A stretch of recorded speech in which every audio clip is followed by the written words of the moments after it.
అలంపూర్ తుంగభద్ర నదీ తీరంలో వెలసిన ప్రముఖ శక్తిపీఠం జోగులాంబ ఆలయం.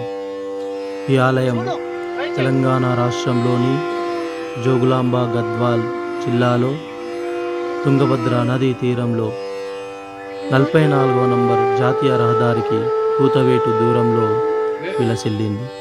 ఈ ఆలయాన్ని సాధారణ శకం 7-8 శతాబ్దాల కాలంలో ప్రముఖంగా 2వ పులకేశి కాలంలో నిర్మించినట్టుగా చరిత్రకారులు చెబుతున్నారు.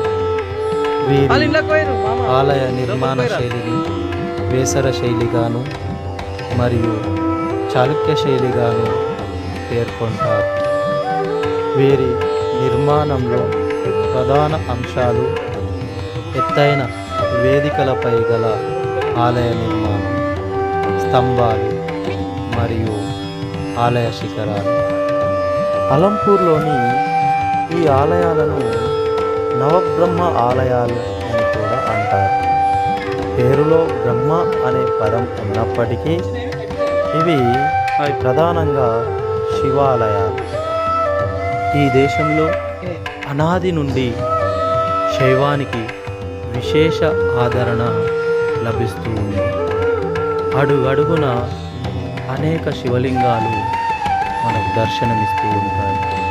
శివుడు భోలాశంకరుడు, నిరాడంబరుడు, చెంబడు నీళ్లతో సంతృప్తిపడి మన కోరిన కోరికలను ఇచ్చే కరుణామయుడు. మన ఆలయాలు ఆధ్యాత్మిక కేంద్రాలుగానే కాక సమాజంలోని అన్ని వర్గాల వారికి ఉపాధిని కల్పిస్తూ సామాజిక కేంద్రాలుగా కూడా కొనసాగేవి.